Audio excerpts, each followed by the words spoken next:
Hello दोस्तों, स्वागत है आप सभी का एक और न्यू वीडियो में। दोस्तों, आज की इस वीडियो में हम बात करेंगे एक टॉपिक की जो कि बहुत ही इम्पोर्टेंट टॉपिक है। जैसे आप लोगों को लगभग वो डायरेक्टली पता होगा, डायरेक्टली जो है आप सभी लोगों को पता होगा, लेकिन उसी चीज को यहाँ पर आप लोगों में प्रमेय के रूप में दिया है। उसी चीज को हम क्या करेंगे, आज प्रूव करेंगे। जैसे देखिए, यहाँ पर है टॉपिक है एक त्रिभुज के कुछ गुण। यानी एक अगर त्रिभुज है कोई, तो उसका हम कोई क्वालिटी जो भी चीज है वही पढ़ेंगे। तो आप सभी को पता है कोई तीन ही त्रिभुज होते हैं। ओके, जैसे भुजा के आधार पर तीन होते हैं, कोण के आधार पर तीन होते हैं। तो चूंकि हम यहाँ पढ़ेंगे भुजा के आधार पर, अब भुजा के आधार पर भी आप लोगों के सिलेबस में केवल और केवल समद्विबाहु त्रिभुज दिया है। कौन सा त्रिभुज? समद्विबाहु त्रिभुज। तो अब थोड़ा सा हम आप लोगों को एक चीज बता देते हैं, समद्विबाहु त्रिभुज। अब पहले इसके बारे में थोड़ा सा बता दें। वैसे इसीलिए जब पहला लेक्चर हम पढ़ाए थे तो उसी में दोनों त्रिभुज यानी भुजा के आधार पर और कोण के आधार पर दोनों प्रकार के त्रिभुजों को हमने जरूर कुछ थोड़ा बहुत बता दिया था, ताकि आगे अगर भविष्य में कहीं मिल रहा है तो ये ना हो कि समझते हो हम नहीं जानते हैं कैसे हुआ क्या हुआ, तो ये सब नहीं होना चाहिए। जैसे अभी मान लीजिए किसी से पूछा जाए त्रिभुज कितने प्रकार के होते हैं, तो कोई बोलेगा समबाहु त्रिभुज, समकोण त्रिभुज, तो अलग अलग बोलना है। जैसे मान लीजिए त्रिभुज का क्लासिफिकेशन जो है वो दो प्रकार से होता है, एक भुजा के आधार पर और एक कोण के आधार पर। भुजा के आधार में तीन आते हैं, कोण के आधार में भी तीन आते हैं। तो भुजा के आधार पर हम पढ़ रहे हैं यहाँ पर समद्विबाहु त्रिभुज, जिसकी दो भुजाएं समान हो। तो देखिए समद्विबाहु त्रिभुज होता ही वही है जी। अगर मान लीजिए कोई सा भी एक त्रिभुज ले लें, कोई दो भुजा समान हो जाए, यही होता है समद्विबाहु त्रिभुज। ओके, तो बस इसमें यही जानना है आप लोगों को। अब समद्विबाहु त्रिभुज होता है तो मैं आप लोगों को पहले ही बता देता हूँ, आप लोगों को जो दो प्रमेय पढ़ने हैं, दो प्रमेय, इसी से आधारित दो प्रमेय जो पढ़ने हैं। पहला नंबर ये है कि अगर दोनों भुजाएं बराबर हैं तो सिद्ध कीजिए ये दोनों कोण बराबर होते हैं। आया समझ में? और दूसरा इसी का उल्टा है, जस्ट अपोजिट। तो हम केवल एक ही प्रमेय को प्रूव कराएंगे कि जिसके दोनों भुजा बराबर हो तो ये कोण इक्वल होते हैं। तो यही इसका प्रमेय ही है। अगला जो प्रमेय नंबर है आप लोगों का, तो अगला आप प्रमेय ही पढ़ेंगे कि समद्विबाहु त्रिभुज में, ठीक है, बराबर भुजाओं के सम्मुख कोण समान होते हैं। यही आप लोगों का प्रमेय है। तो प्रमेय नंबर 7.2, प्रमेय नंबर 7.2। एक प्रमेय हम लोग पहले पढ़ चुके थे, इसीलिए 7.2 नाम दे दे रहे हैं। लेकिन आपको नाम वाम नहीं आता है तो कोई बात नहीं, नाम छोड़िए, बस प्रमेय लिखिए केवल। प्रमेय क्या है तो आप कहेंगे ऐसा है किसी, अब देखिए यहाँ पर इसको हमको ज्यादा बताने की आवश्यकता नहीं है। समद्विबाहु त्रिभुज है जिसकी दो भुजाएं समान होती हैं, यही होता है समद्विबाहु त्रिभुज। ओके, इतना आप लोगों को बस पर्याप्त है। अब देखिए यहाँ पर प्रमेय क्या है कि किसी समद्विबाहु त्रिभुज में, किसी समद्विबाहु त्रिभुज में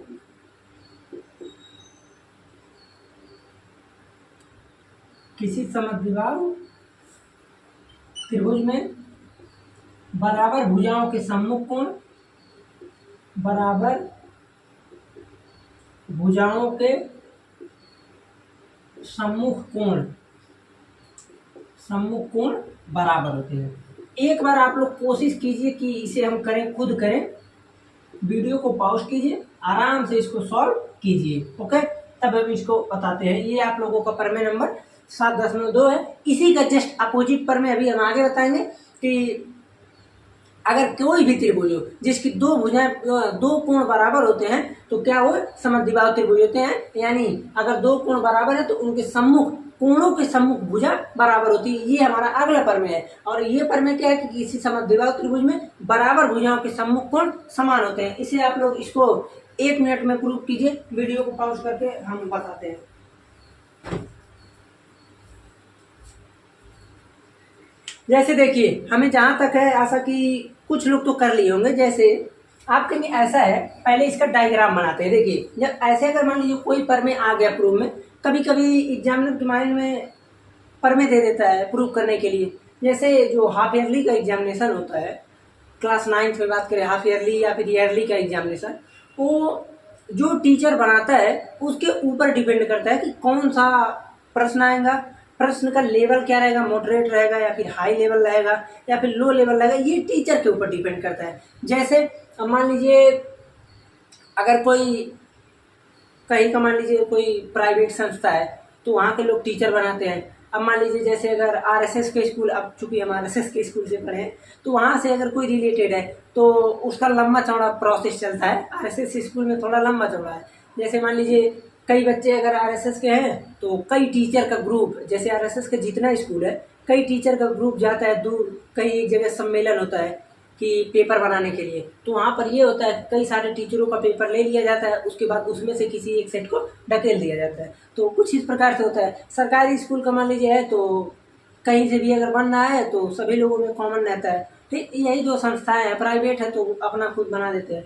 तो ये टीचर के ऊपर डिपेंड करता है। ठीक है, तो यहाँ पर देखिए जैसे कभी कभी होता क्या पर में आ जाता है। जैसे 2022 में जब हम बोर्ड का एग्जामिनेशन दिए थे क्लास 10th में, तो एक भी पर में नहीं आया था, क्योंकि थेल्स पर में, पाइथागोरस पर में ये बहुत इंपॉर्टेंट होता है। तो इसलिए आप लोग, मेरा कोशिश ये है कि कुछ चीज़ों को एकदम बेसिक लेवल से समझते चलें, ताकि क्लास 9th के बाद से जब हम निकले तो ये ना हो कि ना आए या फिर समझ में ना आए या फिर ये हो कि ये चीज़ नहीं आता है, तो ऐसा नहीं होना चाहिए। ठीक, देखिए यहाँ पर क्या है, हम पहले एक त्रिभुज बनाते हैं।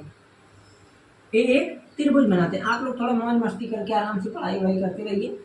ABC कोई हम एक त्रिभुज बनाए। अब मेरा उद्देश्य ही यही है कि किसी समद्विबाहु त्रिभुज में बराबर भुजा के सम्मुख कोण, भाई बराबर भुजा दोनों है, इसके सम्मुख कोण ये है, इसके सम्मुख कोण ये है, भाई सामने कोण तो यही है, तो बराबर भुजाओं के सम्मुख कोण समान होते हैं। यही हमारा प्रमेय है। तो ये बताइए, अगर बराबर भुजा यहाँ पर है तो जाहिर सी बात है कि इसके सामने का ये कोण, इसके सामने का ये कोण, यही दोनों हमको इक्वल करना है। तो अब आपके माइंड में थोड़ा सा कुछ आइडिया लगना चाहिए कि इसको बराबर करने के लिए हम क्या कर सकते हैं।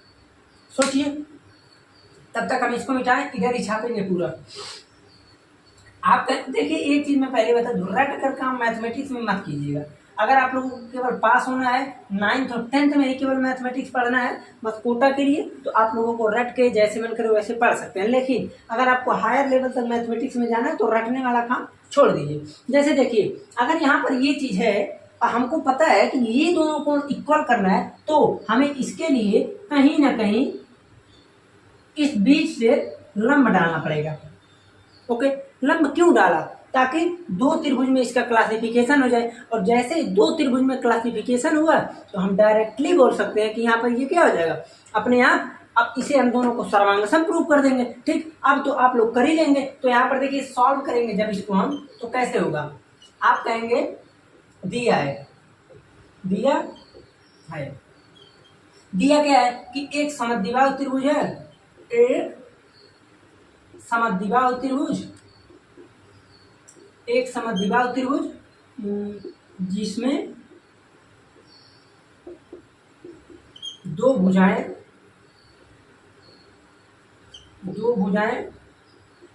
AB और AC बराबर है। इसका नामकरण D कर लीजिए। AB और AC क्या चीज है, ये दोनों भुजाएं बराबर है। तो अब हमें इसमें क्या प्रूव करना है, देखिए AB AC बराबर होगा। अब देखिए आपके माइंड में एक चीज आ रहा होगा कि ये दोनों पार्ट बराबर होगा। ठीक, तो मैं आपको पहले ही बता दूं कि ये दोनों पार्ट बराबर केवल और केवल समबाहु त्रिभुज में होता है, समबाहु त्रिभुज में।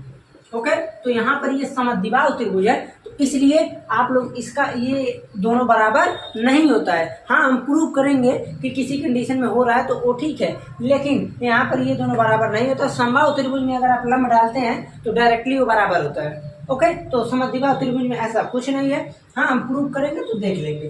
ठीक है, तो ये इतना हो गया। अब उसके बाद हमें प्रूव क्या करना है, तो आप लिखेंगे सिद्ध करना है,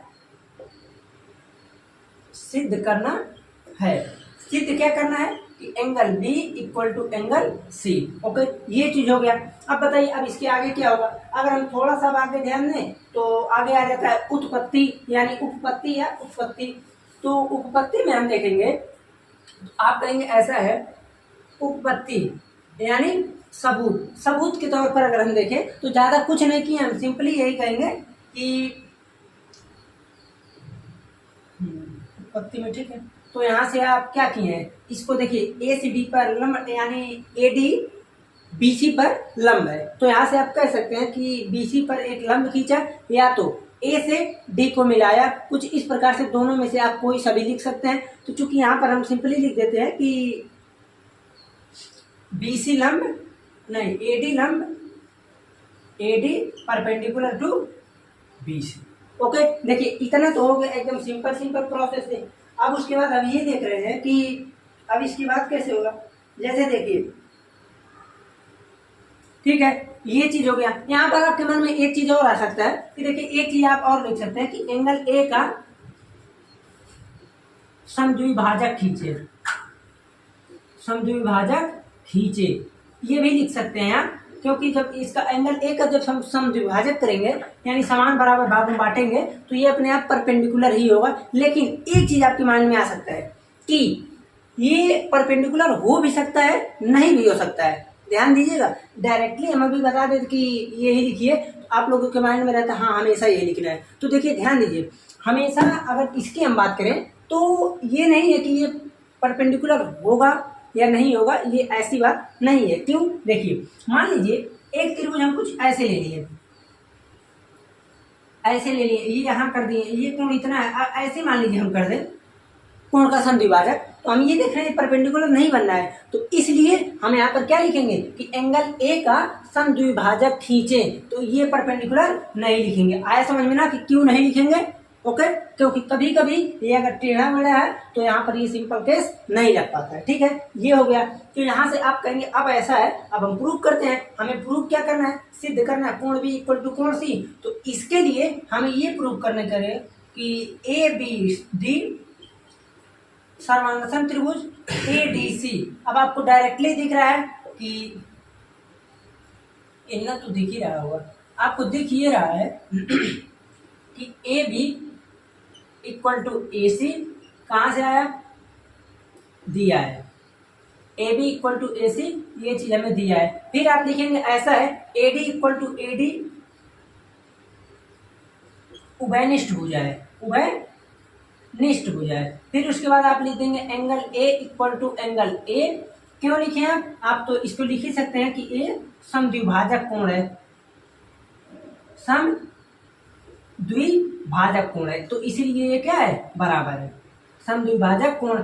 अब उसके बाद आप डायरेक्टली इसको बोल सकते हैं कि ABD त्रिभुज, ABD सर्वांगसम त्रिभुज ADC। ओके, ये कैसे बराबर हुआ? तो आपके मन में देखिए SAS, तो SAS के नियम द्वारा ये हो गया यहाँ से सर्वांगसम, SAS नियम के द्वारा। तो आप लिखेंगे SAS सर्वांग समता की कसौटी से। ओके, अब यहाँ से देखिए इतना जब हो गया, आप डायरेक्टली लिख सकते हैं कि angle B equal to angle C। कैसे होगा? आप कहेंगे कि CPCT, वही अपना प्यारा साथी CPCT। ओके, देखिए ये चीज पूरा हो गया, नीचे तक एकदम पूरा अच्छे तरीके से दिख रहा है। इसे आराम से आप लोग 1 मिनट के अंदर अंदर नोट कीजिए, वीडियो को पॉज करके नोट कर लीजिए। ठीक है, अब उसके बाद हम इसको मिटाते हैं परमे को। देखिए मैं फिर बता रहा हूँ कि एक जो त्रिभुज के हम लोग गुण देख रहे हैं, तो सिंपली हम लोग देख रहे हैं समद्विबाहु त्रिभुज का। आगे आप लोग अब जैसे समकोण त्रिभुज में, समबाहु त्रिभुज में हम देखेंगे क्या सब कोण बराबर होते हैं, सब साइड बराबर होते हैं, हमको पता है। तो वही कहीं कोई क्वेश्चन में प्रूव करने के लिए आ सकता है, वैसे दिया है लगभग। आगे जब हम प्रश्नावली के प्रश्न में चलेंगे। ठीक है, ये हो गया आप लोगों का परमेय 7.2। अब अगला हम परमेय देखते हैं। अगला परमेय देखिए एकदम सेम इसी के उल्टा है। ओके, सेम उल्टा इसका जब हम देखेंगे तो सेम उल्टा इसका परमेय ये है। आप लोग इसे नोट कीजिए, तब तक हम परमेय को लिख ही दें। चलिए परमेय को हम लिख ही देते हैं। जैसे इसका परमेय अगला ये है कि किसी त्रिभुज के बराबर कोणों की सम्मुख भुजाएं, किसी त्रिभुज की बराबर कोणों के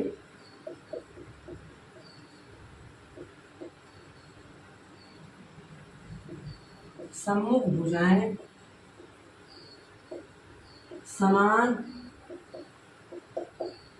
होती हैं। देखिए ये चीज इसका परमेय है, सेम इसी के उल्टा है कि किसी त्रिभुज की बराबर कोणों के सम्मुख भुजाएं समान होती हैं। अब देखिए ये अगर प्रूव करना है तो ये डायरेक्टली आप कहेंगे ऐसा, ये तो हम कर ही लेंगे।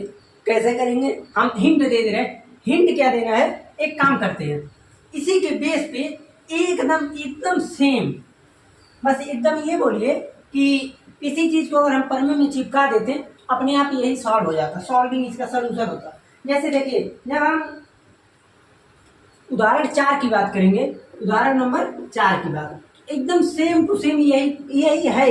उदाहरण 4 देखिए क्या बोल रहा है। उदाहरण 4 है कि त्रिभुज ए बी सी में, मान लीजिए कोई त्रिभुज है A B C, A B C, okay, ये चीज है। फिर कह रहा है कि कोण ए का समद्विभाजक एडी, यहाँ पर हमने खींचा कोण ए का समद्विभाजक है, तो जाहिर सी बात है ये बराबर होना चाहिए। समद्विभाजक एडी भुजा बीसी पर लंब है, अब चूंकि यहाँ पर लंब बोल दिया है, ओके। फिर उसके बाद कह रहा है कि दर्शाइए कि A B equal to A सी, हमें यही दर्शाना है क्वेश्चन में, ए बी इक्वल टू ए सी। तो यही पर में ही तो है, कह रहा है कि किसी त्रिभुज की बराबर कोणों के समूह भुजा है। तो हम जानते हैं कि इसके लिए हमको एक समद्विबाहु त्रिभुज बनाना पड़ेगा। अब समद्विबाहु तो हम बनाएंगे नहीं, क्या करेंगे, ये कोण अगर बराबर है, ओके, हाँ ठीक है, अगर ये समद्विबाहु त्रिभुज है, ये कोण बराबर है, यहाँ से हमने इसको अर्धा किया तो ये 90 डिग्री पर परस्पर लंबवत हो गया, ओके, ये चीज हो गया। तो ये बताइए, अगर ये चीज है, हमको ये प्रूव करना है तो हो जाएगा कि नहीं। आप कहेंगे होगा कैसे, अच्छी बात है, होगा कैसे, तो आपको सीधे दिख रहा है, कौन सा, ए, ये एंगल बराबर है ना, ए, ये साइड सेम है एस, साइड सेम है एस, फिर ये 90 डिग्री बोल दिया है, डायरेक्टली इसमें बोला है 90, तो ए, तो देखिए ए एस ए द्वारा हो गया कि नहीं, हो गया ना। तो प्रश्न में भी हम ऐसे ही करेंगे, तो हम डायरेक्टली यहां से लिखेंगे कि त्रिभुज ए बी डी सर्वांगसम त्रिभुज ए डी सी, हमको ये चीज प्रूव करना है।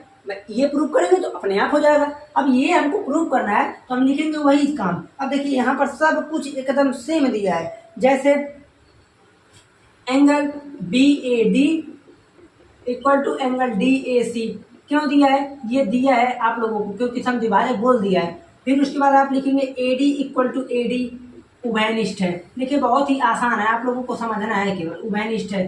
फिर आप लिखेंगे angle D equal to angle D 90 degree है, लंब है, एस ए द्वारा अपने आप ये प्रूव हो गया। अब जैसे ही त्रिभुज ए बी डी सर्वांगसम त्रिभुज ए डी सी प्रूव हुआ, हम यहाँ से बोल सकते हैं कैसे हुआ, ए एस ए द्वारा। तो ये प्रूव होने के बाद हम लिख देंगे A B equal to A C C P C T द्वारा। अब देखिए एक चीज मैं आपको और बताता हूँ, ये वाला आप लोग सॉल्व करके सेम टू सेम होगा, सॉल्व करके कमेंट में जरूर बताइएगा हाँ सॉल्व कर लिए थे, ठीक है, ताकि हमको दोबारा ना बताना पड़े।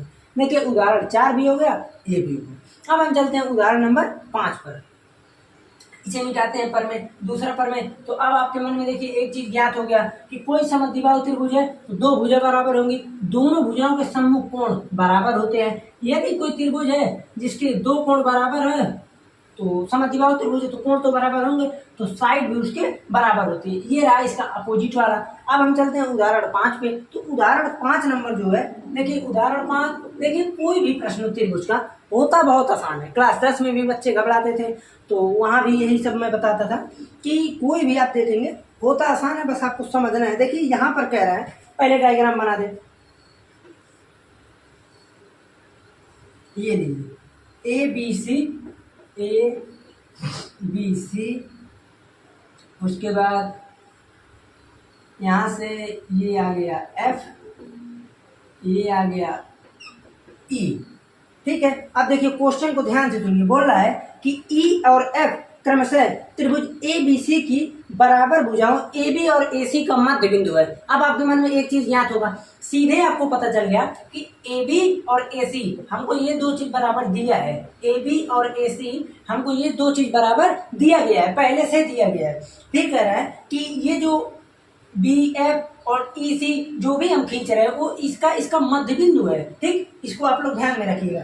फिर कह रहा है कि दर्शाइए कि ये इसका जो यानी बी एफ और इक्वल टू ई सी ये दोनों इक्वल है, यही हमको प्रूव करना है। आप लोग कीजिए, अगर ना कर पाए तो हमको बताइए, बहुत ही आसान है।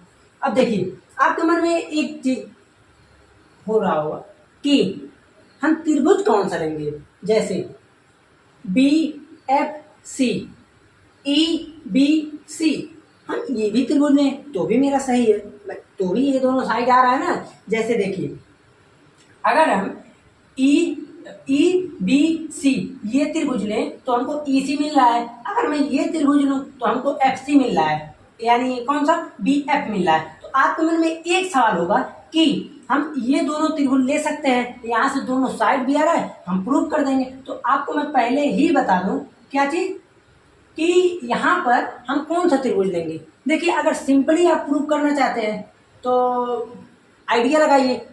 आइडिया क्या लगाना है, हम किस त्रिभुज को लें कि आसान पड़े। देखिए, अगर मैं ऊपर वाले त्रिभुज को लेता हूं, यानी त्रिभुज AD त्रिभुज ABF को ले, ठीक है, और त्रिभुज ACE को ले, तो यहाँ से आसानी क्या पड़ेगा। जैसे देखिए, जैसे ही हम इस त्रिभुज को लेंगे त्रिभुज ABF, ओके, और हमको प्रूव करना है कि त्रिभुज ACE। अगर हम इस त्रिभुज को लेते हैं तो आप ये बताइए, डायरेक्टली आप देखेंगे कि ये आराम से हो जाएगा। कैसे होगा, देखिए, AB equal to AC given data है कि नहीं, AB इक्वल टू AC ये चीज हमें पता है। कैसे पता है, ये चीज हमें दिया गया है क्वेश्चन में ही, तो इसका हमें कोई समस्या नहीं है। AB इक्वल टू AC ये चीज दिया है, ठीक है। फिर उसके बाद हमें पता है कि angle A equal to angle A दोनों में उभयनिष्ठ है, ये भी हमको दिया है। दोनों क्या चीज है, उभयनिष्ठ है, हमको ये चीज दिया है। अब उसके बाद आपके मन में अब एक चीज होगा, देखिए यहां से क्या बोल रहा है कि जैसे ही हम यहाँ से इसको क्लासिफाई कर रहे हैं, यानी इसमें जब हम इस पर लंब डाल रहे हैं या फिर यहाँ से जैसे ही हम ये पॉइंट E खींच रहे हैं, तो ये दोनों सेम सेम है, ये दोनों सेम सेम है कि नहीं। क्वेश्चन में ही बोल दिया है। क्वेश्चन में क्या बोला है कि देखिए, यहाँ से क्वेश्चन में बोल दिया है कि ABC की बराबर भुजा AB और AC के मध्य बिंदु हैं। तो ये बताइए, अगर मध्य बिंदु है तो आपके मन में ये होगा कि ये दोनों भी बराबर होना चाहिए, AE इक्वल टू AF।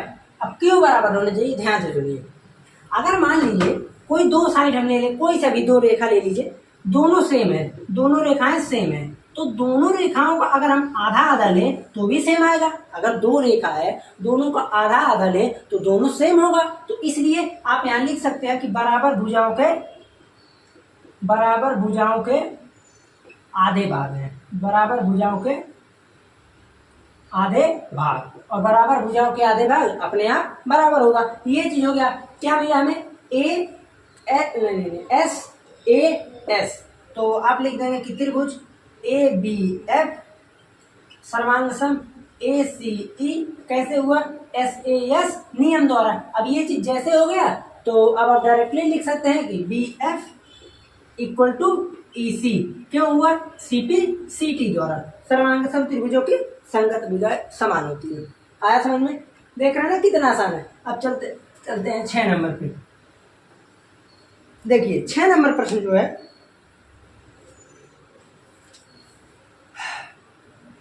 चलिए देखते हैं। 6 नंबर की बात करते हैं। एक समद्विबाहु त्रिभुज ABC, पहले हम थोड़ा सा मिटा देते हैं इसे, आप लोग इसको नोट आउट करते रहिएगा जैसे कोई समस्या ना हो। देखिए एक त्रिभुज है, पहले हम डायग्राम बना दे। ये लीजिए, ये करके ये करके ये करके दिखाओ, ये करके ये करके ये करके। पहले इसमें बहुत खतरनाक क्लास 10 में प्रूविंग था, बहुत ही आसान था, लेकिन क्योंकि वही हम लोग जब जो चीज़ जो पढ़ता है वो तब नहीं समझ में आता है, ठीक है। जैसे देखिए ABDEC हो गया, ओके। अब कह रहा है कि एक समद्विबाहु त्रिभुज। अब अगर एक समद्विबाहु त्रिभुज, अब त्रिभुज कौन सा ये देखना पड़ेगा। समद्विबाहु त्रिभुज ABC, तो ये बताइए जैसे ही ABC हुआ तो ये चीज बराबर होगा कि नहीं। आप कहेंगे बिल्कुल होगा, जिसमें AB equal to AC given data है, AB इक्वल टू AC दिया है, ओके। कि भुजा BC पर दो बिंदु D और E इस प्रकार ले कि BE equal to DE, BE equal to CD, BE equal to CD। ये चीज हमें पता है, BE equal to CD, BE CD बराबर है। फिर कह रहा है कि आकृति देख लीजिए बनाए हैं, दर्शाइए कि AD इक्वल टू AE। हमें ये प्रूव करना है।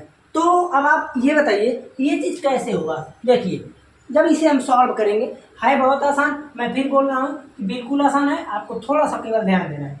देखिए इसको मिटाते हैं। अब सुनिए, ए बी इक्वल टू, पहले हमको प्रूव क्या करना है इसको समझिए। A D equal to A prove करना है, तो ए डी ए ई ये दो आ रहा है, तो हम कौन सा त्रिभुज लें भाई? ए डी लाना है, ए ही लाना है, तो हम चाहें तो ए बी डी को ले लें, ए ई सी को ले लें, ये भी सही है, ये भी ले सकते हैं। लेकिन हम ये देख रहे हैं कि अगर हम ए बी ई को लें, देखिए ध्यान दीजिएगा, ए बी ई को, जैसे ए बी ई, हाँ ठीक है, ठीक है, ए बी ई को लें और हम ले लें ए बी ई और ए डी सी, ओके। लेकिन तो यहाँ से होगा क्या, हम यहाँ से भी कर सकते हैं, और जैसे ए बी ई को जब लेंगे ये बड़ी वाली त्रिभुज को और ये बड़ी वाली त्रिभुज को लेंगे तो भी हो जाएगा, क्योंकि दोनों साइड आ रहा है। और ए बी डी, देखिए त्रिभुज ए बी डी सर्वांगसम अगर प्रूव कर दें हम, ए ई सी त्रिभुज ए ई सी, इन दोनों त्रिभुज को लो तो भी हो जाएगा। लेकिन ये त्रिभुज लेने से हमें फायदा क्या होगा, देखिए अगर हम पूरे त्रिभुज को लेते हैं इतने साइड को, तो B equal to C E, B equal to C D, ये चीज तो हमें डायरेक्टली दी है, लेकिन हम चूंकि इतने को ही ले रहे हैं यहाँ पर, तो आइए देखिए, जैसे अगर इतना ही केवल है, हम ये देख रहे हैं यहाँ से कि A B equal to A C given that है, A B equal to A C given that, ठीक है। अब उसके बाद अच्छी बात, देखिए ये दिया है, हमें क्या मिल गया, आप कहेंगे एक साइड मिल गया। अब दूसरे साइड के पीछे चलते हैं। अब देखिए ये चीज है, तो हमारे अंदाज से कोण बी और कोण सी बराबर होना चाहिए। अब ये मत पूछिएगा, समद्विबाहु त्रिभुज की सम्मुख भुजाएं बराबर होती है, बराबर होते हैं, ओके, ये तो पता ही है आपको। अब देखिए यहाँ पर जब हम देख रहे हैं हमको बी डी चाहिए, यहाँ से हमको ई सी चाहिए, तो हमें दिया क्या है, आप कहेंगे B equal to C D दिया है। चलिए आइए, B equal to C D हमें ये चीज़ दिया है, तो अगर ये चीज़ हमें दिया है तो हम इसको कैसे सॉल्व करेंगे। आप कहेंगे ऐसा है, अगर दोनों पक्षों में डी को घटा दे, डी को घटा दे तो क्या होगा, घटा दे तो अब जैसे ही B E minus D E equal to C D minus D E, तो क्या चीज आएगा, आप कहेंगे B E minus D E घटाएंगे तो B D, C D minus D E घटाएंगे तो ई सी। हमें यही चीज प्रूव करना था, तो ये चीज आ गया यहाँ से। तो अब आप डायरेक्टली लिखेंगे कि किस नियम द्वारा, आप कहेंगे एस ए एस नियम द्वारा। तो एस ए एस नियम की सर्वांग समता की कसौटी से डायरेक्टली हम बोल देंगे कि त्रिभुज ए बी डी सर्वांगसम त्रिभुज ए ई सी कैसे हुआ, एस ए एस नियम द्वारा, ठीक है। तो अब डायरेक्टली जो प्रूव करना था A D equal to A E C P C T द्वारा हो गया। अब देखिए एक चीज आपके मन में आ सकता है कि आप इसी त्रिभुज को क्यों लिए, हम इसको भी तो ले सकते हैं। अगर मैं इस त्रिभुज को लूं तो मैं डायरेक्टली देख रहा हूं कि अगर मैं ए बी ई, देखिए ये चीज ध्यान दीजिएगा, ये तो आप लोगों को सॉल्व हो गया। अगर मैं त्रिभुज ए बी ई और मैं त्रिभुज ले लूं किसको, ए डी सी को, तो मैं ये देख रहा हूं कि इसमें A B equal to A C ये चीज हमें दिया है। फिर उसके बाद angle B equal to angle C, ये भी गिवन डेट है, समझ लीजिए। समद्विबाहु त्रिभुज की आमने सामने के कोण बराबर ही होते हैं, समान भुजाओं के। आप कहेंगे उसके बाद हमें B equal to C D, ये चीज हमें दिया ही दिया है, B equal to C D ये चीज हमें दिया ही दिया है। तो आप यहाँ से भी इसको प्रूव कर सकते हैं और यहाँ से भी प्रूव कर सकते हैं। तो इनमें से आप दोनों में से कोई लगाकर प्रूव कर लीजिए, ठीक है। तो आप लोगों का ड्यूरेशन में देखिए, चलिए खैर इसका तो चल जाएगा, लेकिन आप लोगों का देखिए अब प्रश्नावली के प्रश्न बचे हैं केवल 7.2। अब उसके बाद जो है 7.2 में प्रश्नावली में 6 प्रश्न है। मेरा कोशिश ही नहीं 6 नहीं 8 प्रश्न है। मेरा कोशिश ये रहेगा कि टाइम निकालें और पूरे को एक ही लेक्चर में लें ताकि आप लोगों का जल्दी हो। अगर एक लेक्चर में ले लेते हैं तो उसके बाद जो है फिर भी आप लोगों का SASCS सर्वांग क्षमता की कसौटी बचा है तो मान के चलिए 2-3 लेक्चर और लग जाता। ठीक है, तो इस प्रकार से समाप्त हो सकता है, नहीं तो पढ़ाते ही रह जाएंगे, थोड़ा थोड़ा पढ़ाएंगे। ठीक है, तो चलते हैं, मिलते हैं फिर अगले लेक्चर में। कोई समस्या हो तो कमेंट में ज़रूर बताइए। हाँ, एक चीज़ और बता दें, पढ़ाई लिखाई आराम से मन लगा कर कीजिए, जो भी समस्या हो तो कमेंट में बताइए।